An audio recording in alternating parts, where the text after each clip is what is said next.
Hey everybody, Travis here, doing a review of the Anker PowerCore 13,000. This has 13,000, obviously, based on the name MAH, and so it's a pretty decent sized power bank. You can kind of get the idea of it. It's about the size of say like a trifold or bifold wallet as far as the size goes. I'm a bigger guy, so you can see how it fits in my hands. Um, but the thing I kind of liked about this one. I have I think it's a 21,000 mAh one that obviously it's bigger and has more. It might even be closer to 24, but it's a little longer. It's not quite as fat, but I just didn't like it as much because I felt like it took up a little more space, and it was just a little heavier. I mean, these things still have some weight to it. You're probably talking 6 to 8 ounces there, and that's just the reality of any time you're carrying any type of battery with, they always just got some kind of weight to them. But, it works real well. I take this up, I'm up doing some hunting right now, but you can take it up hunting, camping, fishing, hiking, backpacking, whatever you're doing. I even carry this in when I go to work, I carry it in my laptop bag just to have a backup so that I can charge a cell phone. You could charge a tablet or anything that basically can take any type of USB type power. I'll use it on my camera. My like a DSLR camera. If you got one that has a charging port that you can charge with USB, you can do that. Or if you even have, I bought a charger for my camera batteries that plugs into a USB, and then it made it nice so I could charge two batteries at once with this thing, and it works well. If I had one complaint, they use the standard micro USB port for the input to charge this thing, and and I get they probably did it just because it's kind of the standard as far as the most likely that people are going to have that type of cable and things like that. It's probably a little more universal, but I just feel like over time, if you can see there, but those prongs will probably wear off to some level.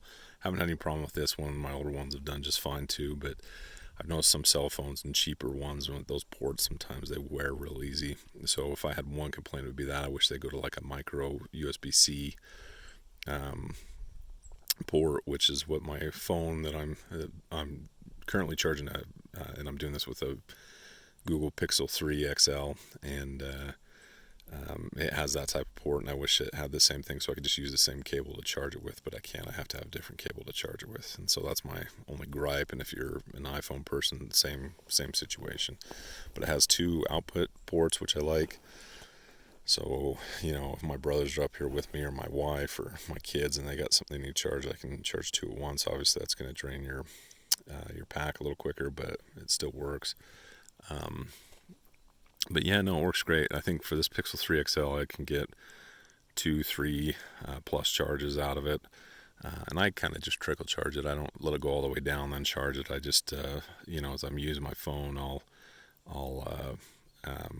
do some videos or pictures or whatever, or make some phone calls, and then after a while I'll plug it back in, throw it back in my pack, and just throw my phone in there with it. And if you get a long enough cord, this is not the stock cable that comes with it, just a generic USB micro USB cable.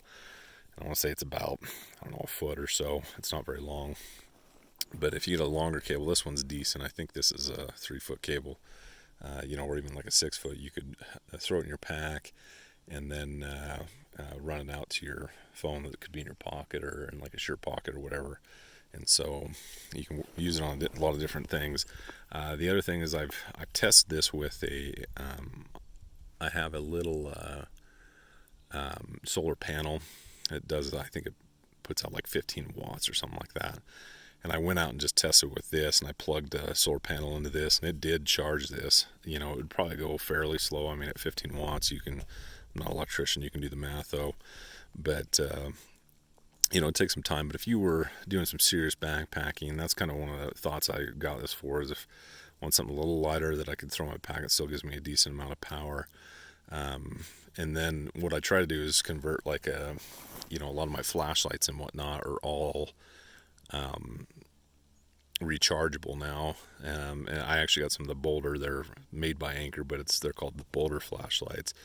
And this will work great with that to recharge those. And so my thought was to have one universal kind of power bank that I can recharge some of my excuse me, electronics with, that still has a decent amount of power. And I feel like this is kind of happy medium. If I was doing a bigger trip, I'd probably take my bigger one, but especially with that solar panel and whatnot, it may be worth it. But like honestly, with solar panels are not necessarily the most efficient, where it may just be, more lightweight to just carry a bigger one of these and make it last longer than trying to recharge it. But anyway, it works as a universal kind of charging power station for any of your devices or electronics that you can. And like I said, I've tried to make the switch to have different things that I can recharge instead of having to carry different batteries with me. Try to zoom in on this. You can kind of see the specs there. I'm not going to explain all this to you, but if you want to see that, you can see it.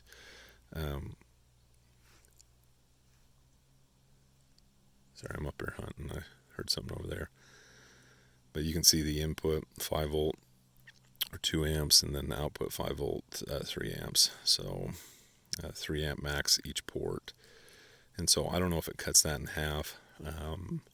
If you're using both, it just does 1.5 amps or what. But anyway, it charges fairly fast too. Don't have any complaints really.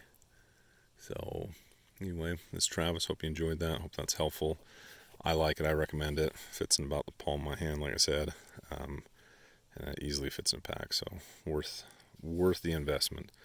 And I think they're anywhere between, I think you can get them anywhere between like $23 to $30. It just kind of depends on the cells and whatnot. So go check them out.